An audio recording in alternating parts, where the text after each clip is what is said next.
नमस्कार YouTube family, माझ्या आजच्या एका नवीन व्हिडिओवर मी तुमचं पुन्हा एक वेळा मनापासून स्वागत करते। तर मंडळी, मी गेल्या 6 दिवसापूर्वी एक पोस्ट टाकली होती की माझे 25K सबस्क्रायबर पूर्ण होणार आहे। त्यानिमित्त मी करणार आहे माझा पहिला क्वेश्चन आणि आन्सरचा व्हिडिओ। तर त्यामध्ये मला खूप छान प्रतिसाद मिळाला। पहिलीच पोस्ट होती आणि पहिल्याच पोस्टमध्ये मला खूप छान प्रतिसाद मिळाला। त्याचबरोबर खूप छान छान प्रश्न देखील विचारण्यात आले, ज्या प्रश्नाचे जे प्रश्न माझ्या पर्सनल लाईफशी रिलेटेड आहे आणि जे माझ्या YouTube चॅनल आणि करियर लाईफशी सुद्धा रिलेटेड आहे। तर आज आपण त्याच काही प्रश्नांची उत्तरे बघणार आहोत। तर जास्तीच वेळ न लावता आपण लगेचच व्हिडिओला सुरू करू। आजचा आपण पहिला प्रश्न घेऊया। आपल्याला विचारला आहे रोम अराउंड विथ राहुल यांनी, तुम्ही आधी प्लेस टू प्लेस विजिट करून तिथले इन्फॉर्मेटिव्ह व्हिडिओ शेअर करत होता, आता बंद का केलं?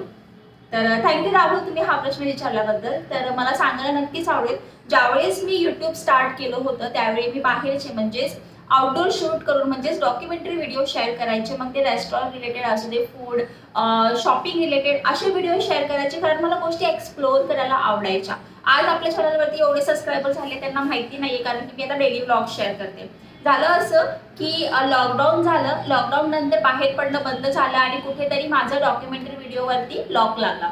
त्यामुळे झालं असं की आता करायचं काय, फ्युचरमध्ये करायचं काय, कारण की त्यावेळी माझा जॉब देखील गेला होता लॉकडाऊनमुळे। आणि नंतर आमच्या दोघांचा जॉब नसल्यामुळे मला कुठेतरी असं वाटत होतं की आपण आता जॉब करायला पाहिजे। त्यामुळे मी पुन्हा एक वेळा पुण्यामध्ये अप्लाय केलं, ज्यावेळेस आपलं लॉकडाऊन थोडंसं लूज झालं होतं, ज्यावेळेस पास करून आपण पुण्याला जाऊ शकत होतो। त्यामुळे आम्ही पुन्हा एकदा पुण्याला आलो, मला जॉब लागला, माझ्या नवऱ्याला जॉब लागला आणि त्यानंतर मी YouTubeकडे पूर्णपणे बॅक केलं। म्हणजे मी YouTube केलाच नाही पूर्ण ड्युरिंग 1 आणि 2 वर्षामध्ये मी नाहीच केलं। त्यानंतर मी प्रेग्नेंट राहिले आणि मग बाहेर जाणं तर पूर्णपणेच बंद झालं। त्यामुळे मला माझे YouTube फ्रेंड्सनी मला सजेस्ट केलं की नम्रता, तू डेली ब्लॉग स्टार्ट कर, कारण की तू छान म्हणजे असं त्यांना वाटायचं की मी छान बोलते आणि तू चांगल्या प्रकारे गोष्टी एक्सप्लेन करू शकतेस। तर घरातल्या गोष्टी शेअर कर, आता तुला बाळ होणार आहे, तू तुझ्या बाळाबद्दल शेअर कर, कशी प्रेग्नन्सी होती, प्रेग्नन्सी रिलेटेड गोष्टी शेअर कर, लोकांना इन्फॉर्मेटिव्ह व्हिडिओ जे तू बाहेर करायचे तेच तू घरातनं शेअर कर।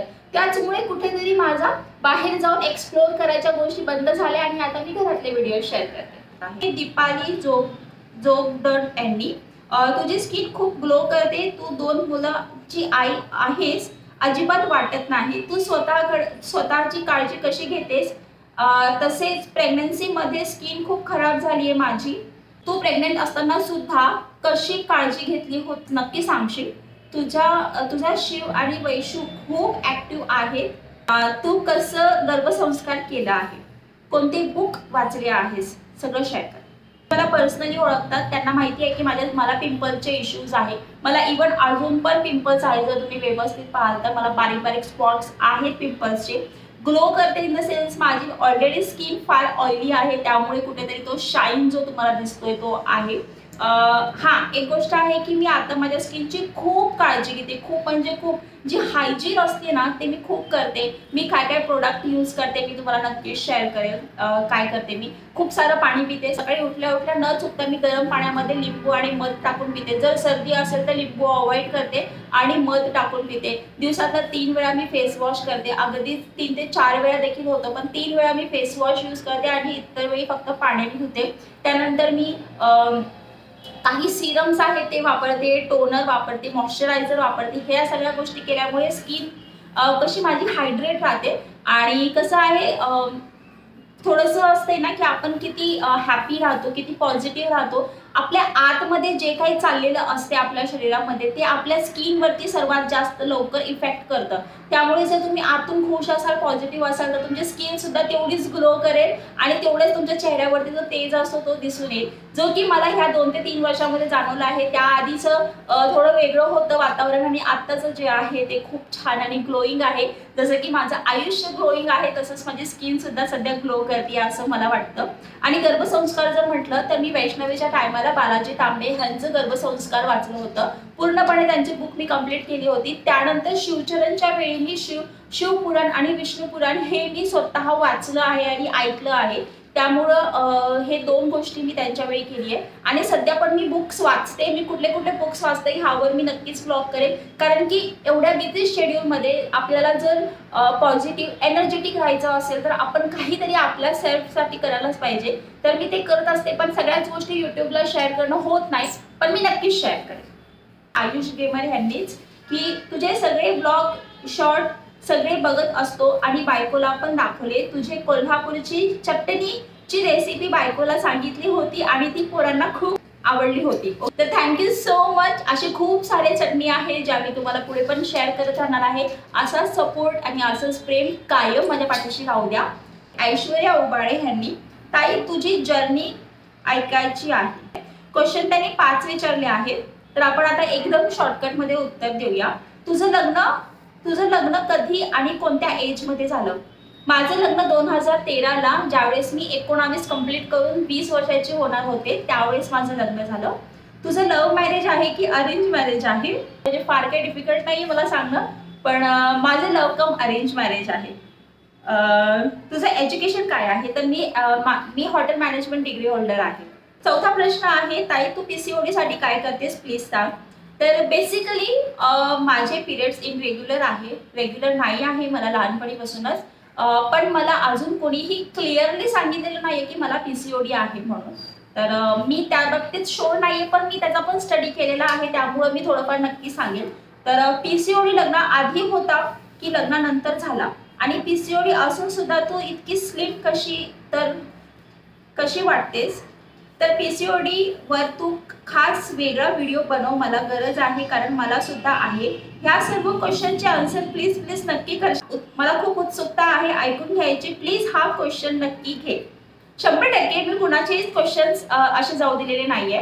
तर जसं की मी सांगितलं की PCOD हा आता झालं काय आहे की आताच्या जनरेशनमध्ये PCOD म्हणजे हा इतका कॉमन झालेला आहे की पहिला 30शी मध्ये बायकांना डिटेक्ट व्हायचे की त्यांना PCOD आहे. तर PCOD म्हणजे हेच की पिरियड्स रेग्युलर नसणे, चेहऱ्यावरती खूप सारे पिंपल्स येणे, हेअरफॉल होणे, केसांमध्ये डॅन्ड्रफ होणे आणि थायरॉइड कमी जास्त होणे, त्याचबरोबर गरज नसताना आपलं वजन खूप वाढणे. तर हे सगळे लक्षण असतात PCODचे. तर सर्वात मेन म्हणजे माझ्या बाबतीत एकच आहे की मला खूप पिंपल्स होते. एक 5-6 वर्षांपूर्वी जबरदस्त वाले पिंपल्स होते. मला नव्हते असं मी म्हणत नाहीये. मी त्यावरती काय काय केलं नसेल हे तर मी नक्कीच एका ब्लॉगमध्ये पोस्ट करेलच की मी काय काय केलं आहे त्यावर, आणि कसं आता मला ही स्किन माझी मिळालेली आहे. की तुमचा हेल्दी डाएट असणं खूप महत्त्वाचं आहे. हाय फायबर युक्त तुम्ही जेवण करणे, प्रोटीन, विटामिन्स हे सगळ्या गोष्टी तुम्ही प्रॉपर केले. जर तुम्हाला PCOD डिटेक्ट आहे, डॉक्टरांनी जर सर्टिफाय केलेलं आहे की तुम्हाला PCOD आहे, तर तुम्ही प्लीज डॉक्टरांशी कन्सल्ट करावा असं मला पर्सनली वाटतं. राहिला गोष्ट होम रेमेडीजचा, तर होम रेमेडीज जशी काही नसते, कारण की PCOD वरती आजपर्यंत कोणीही 100% क्युअर झालेला आहे असं सांगितलेलं नाही. पण आपण काय करू शकतोय, पॉझिटिव्हली घेऊ शकतोय.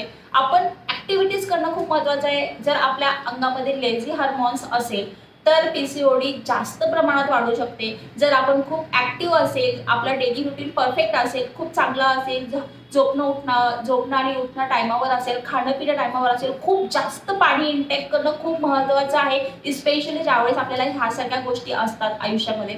तर पाणी जास्त प्या, ऍक्टिव्हिटीज भरपूर करा. अशी ऍक्टिव्हिटीज करा ज्याने तुमचा जो घाम आहे तो बाहेर पडेल शरीराच्या, आणि जेणेकरून तुमचा वेट लॉस होईल. हे खूप महत्त्वाचं आहे. वेट लॉस करण्यासाठी वेट लॉस इझिली होऊ शकतो जर आपण प्रॉपर रनिंग केली, प्रॉपर जॉगिंग केली, आणि जास्त करून ॲरोबिक एक्सरसाइज ज्या असतात त्या तुम्ही नक्की करा. ह्या सगळ्या गोष्टी आपण करू शकतो. PCOD वरती बोलायचं म्हटलं तर खूप साऱ्या गोष्टी आहेत. आपण ह्याच्यावरती एक वेगळा ब्लॉग करूया प्रॉपर की आपण काय काय करू शकतो. मात्र मी स्लिम कशी आहे, तर ऑलरेडी मला असं वाटतं की मी खूप जाड होते वैष्णवीच्या वेळी आणि माझ्या मुलाच्या वेळी सुद्धा.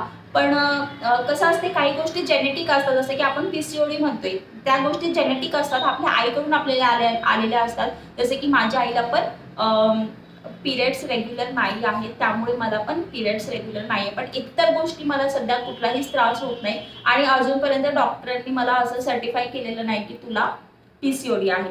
तर ह्याच आहे. आणि मी खूप काम करत असते घरामध्ये, खूप ॲक्टिव्हिटीज असतात माझ्या. तर मला वेगळं काही करावं लागत नाही. फक्त मॉर्निंग वॉक माझा कधी चुकत नाही. आणि म्हणजे गावाकडे गेल्यावर थोडंफार होतंच मागे पुढे, पण इथे मात्र माझा मॉर्निंग वॉक कधी चुकत नाही. गरम पाणी मी रेग्युलर पिते. ह्या सगळ्या गोष्टी मी करत असते. तर आय होप तुम्हाला तुमच्या 4 क्वेश्चन्सचे आन्सर मिळाले असतील. उज्ज्वला पवार आपल्याला विचारत आहे, तुम्ही मुलांना सांभाळून हे सगळं कसं करता? तुमची कमाल आहे, मला थोडी टिप पाहिजे. आता नेमकी टिप्स कसली देऊ मला कळत नाहीये. काय आहे माहिती का, माझ्या डोक्यामध्ये आजचा प्लॅन पूर्णपणे दिवसाचा ना तो काल रात्रीच ठरलेला असतो की आपल्याला उद्या करायचं काय आहे, कुठल्या गोष्टी कधी करायच्या आहे, ब्लॉग कधी शूट करायचा आहे, कधी एडिट कधी पोस्ट करायचा आहे, हे सगळ्या गोष्टी माझ्या आदल्या दिवशी रात्रीला झोपताना डोळे बंद करून मी सेट करत असते की उद्या टिफिनला काय द्यायचं आहे, लंचला काय करायचं आहे, डिनरला काय करायचं आहे, बरोबर चहा बरोबर खायला आपल्याला काय हवं आहे हे सुद्धा मी रात्रीच डिसाईड करून ठेवलेलं असते. त्यामुळे मला टाइम युटिलाइज करायला अजिबात वेळ लागत नाही. तर मी हेच करते. अदरवाईज मुलं आहे, लहान मुलांचं घर म्हणजे गोकुळ का अंगण असते आणि इथे पसारा होतच राहणार आहे, हे ते कुणाला चुकलेलंच नाहीये. त्यामुळं हेच आहे, लहान मुलांना सांभाळून मी असं सगळं करते. मोनिका यादव यांचं, हाय नम्रता, तुझे व्हिडिओ वर्ष झाल्यापासून पाहत आहे, खूप छान मॅनेज करतेस, बट तुला राग येतो का? मला दोन मुलं आहेत, सगळं इतकं कसं मॅनेज करतेस, कसं हँडल करतेस? तुझं आणि हस्बंडचं भांडण होतं का? मुलांवर राग आला तर तू काय करतेस? फ्रस्ट्रेशन मध्ये काय करतेस? हस्बंड बरोबर काही झालं तर कसा विषय एंड होतो? तसं ऑल द बेस्ट. तर हो आईला राग येतो आणि नंतरच ती शांत होऊन जाते. हो, मला राग येतो. मी खूप म्हणजे मला क्षणिक राग असतोय. माझे सासरे पण म्हणतात की नम्रता तुझा राग आहे पण तो क्षणिक राग आहे, तो लगेच मी कूल डाऊन होऊन जाते.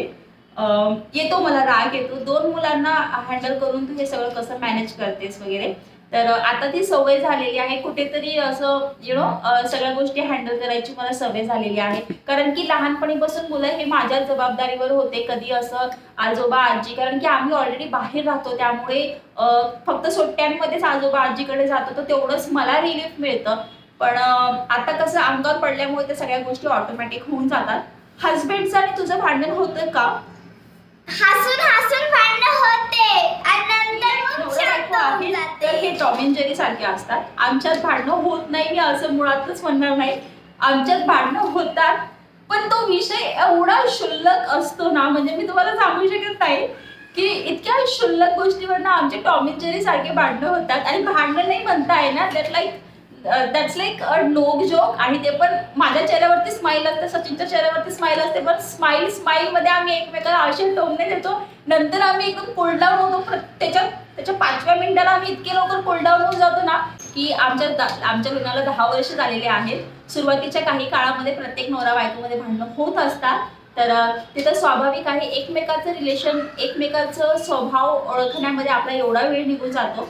पण त्यानंतर आता आम्ही अशा स्टेजला आहोत की आम्हाला माहिती आहे की तो कसा आहे, मी कशी आहे. त्यामुळे आमच्यात भांडणं मुळात होत नाही. टॉपिक इतर दुसरी व्यक्ती नसून आम्हीच एकमेकांचे टॉपिक असतो. आणि क्षुल्लक गोष्टी असतात, असं काही नाही, प्रत्येक नवरा बायकोमध्ये भांडणं होत असतात. पण ती भांडणं आम्ही बेडपर्यंत जाऊ देत नाही. आम्ही झोपण्याच्या आधी त्या गोष्टी आमच्या पूर्णपणे सॉर्ट आउट झालेल्या असतात, एंड झालेला असतो. आम्ही फक्त एकच म्हणतो की हा विषय इथे संपणार आहे, ह्यानंतर ह्या विषयावर बोलायचं नाही, आणि तो विषय तिथेच संपतो. कुठल्याही तिसऱ्या व्यक्तीमुळे आमच्या घरात कधीच भांडणं होत नाही, हे मात्र खरं आहे. तर तसं ऑल द बेस्ट. तर thank you so much Monika Yadav, खूप छान प्रश्न विचारला, मला हसू आलं अक्षरशः. तर नेक्स्ट क्वेश्चन आपल्याला विचारलेला आहे कॉमेडी फंडल यांनी, तुमचं यूट्यूब इन्कम किती आहे? तर यूट्यूब इन्कम तसं तर सांगता येत नाही आपल्याला, कारण की काहीतरी रूल्स अँड रेग्युलेशन्स असतात. यूट्यूबचे ऑल्गोरिदम आहे की आपण आपलं यूट्यूब इन्कम यूट्यूबवरती शेअर करू शकत नाही. पण एक बेसिक अँड्रॉइड मोबाईल आपण घेऊ शकतो, 128 GB किंवा 256 GBचा आणि छान 8 GB रॅमचा छानपैकी एकदम मस्त असा मोबाईल घेऊ शकतो. इतका माझा यूट्यूब इन्कम आहे सध्या तरी. धनश्री दासूल यांनी, सॉरी जर मी चुकले असेल तर, ह्यांनी विचारलं आहे की तुझा सेकंड पेमेंट आला का? तुमची लव्ह स्टोरी ऐकायला आवडेल.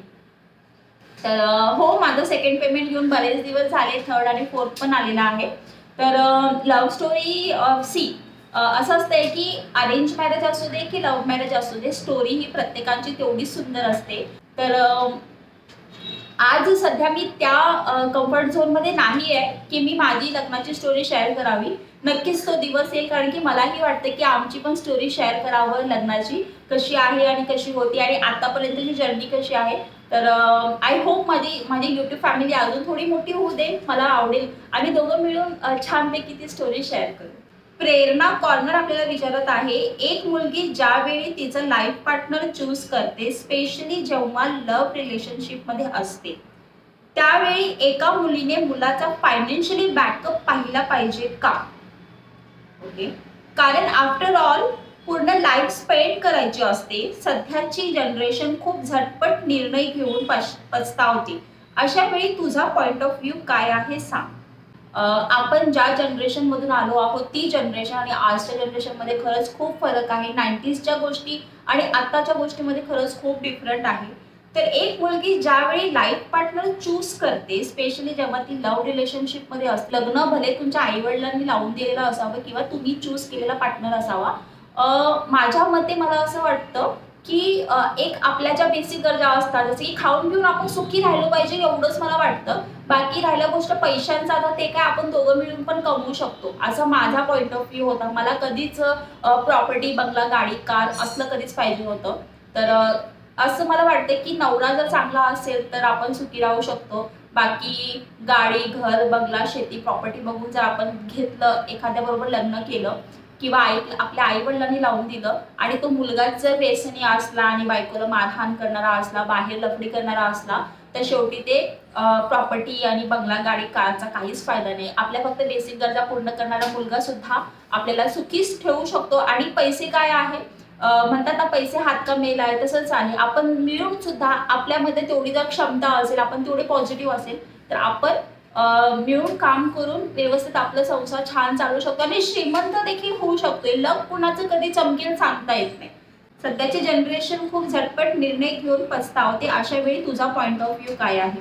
तर मला असं वाटतं की कुठलाही निर्णय असू दे, भले तो खाण्यापिण्याचा असू दे किंवा लग्न करण्याचा असू दे किंवा इतर गोष्ट निर्णय असू दे, तुम्ही समजू शकताय मला काय बोलायचं आहे. कुठलीही गोष्ट करत असताना जर एखाद्या मुलीने एखाद्या गोष्टीला नाकार दिला, तर तुमचा पार्टनर तुम्हाला रिस्पॉन्स कसा करतो आहे ते तुम्ही पहिला बघा. मला जर ती एखादी गोष्ट नको असेल आणि तुमचा पार्टनर जर तुम्हाला, म्हणजे बॉयफ्रेंड म्हणा किंवा कोणी दुसरा, जर तुम्हाला तो नेगेटिव्ह वेनी हँडल करत असेल, तर ते रिलेशन काहीच कामाचं नसतं. तिथेच तुम्ही दी एंड करून तुम्ही दुसऱ्या गोष्टीकडे वळू शकता. मला असं वाटतंय की चुकीचा निर्णय म्हणजे हेच असतोय की ज्यावेळेस आपल्या आई वडिलांबरोबर कन्व्हर्सेशन शून्य असतं आणि आपण मित्रमंडळी बघण्यासाठी बाहेर पडतो, अशा वेळी ह्या गोष्टी घडतात. त्यामुळे सर्वात पहिला तुम्ही तुमच्या आई आणि बाबाचे, आईचे किंवा बाबाचे, कोणाचे तरी एकाचे मित्र चांगल्या प्रकारे बना, मैत्रीण बना. जर तुम्ही स्वतः आई असाल तर तुम्ही तुमच्या मुलीशी चांगल्या मैत्रीचं रिलेशन डेव्हलप करा, जेणेकरून ती तुम्हाला तिच्या आयुष्यात घडणाऱ्या त्या सगळ्या गोष्टी शेअर करेल. आणि एखादी गोष्ट जर तिच्या आयुष्यामध्ये वाईट होणार असेल तर ती आई त्यावेळेस तिला प्रोटेक्ट करेल. राहिला प्रश्न जनरेशन पछतावते, तर बरोबर आहे. खूप गोष्टी आता आयुष्यामध्ये अशा घडत आहेत की जनरेशन पछतावते. आजकालची मुली असो किंवा मुलं जास्त नाही, पण मुली पश्चाताप करतात की आपल्याकडनं चूक झाली आहे. अशा वेळी तुम्ही फक्त तुमचा सेल्फ कंट्रोल डेव्हलप करायचा प्रयत्न करा की तुम्ही जर स्वतःवरती कंट्रोल करू शकला तर कुठलीही गोष्ट आयुष्यामध्ये अशक्य नाहीये.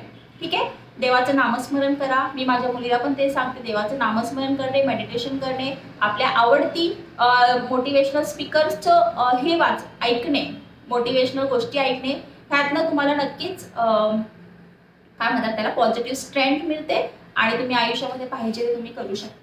तर मंडळी, व्हिडिओ खूप मोठा होतो आहे आणि क्वेश्चन पण इतके चांगले आहेत की मी इतकं शॉर्टकटमध्ये आन्सर देऊ शकत नाही, म्हणून मी हे व्हिडिओ 2 पार्टमध्ये केलेले आहे. तर याचा नेक्स्ट पार्ट आपल्याला उद्या बघायला मिळेल. तर आजचा व्लॉग मी इथेच एंड करते. याचा नेक्स्ट पार्ट बघण्यासाठी तुम्ही उद्याचा व्लॉग नक्की बघा.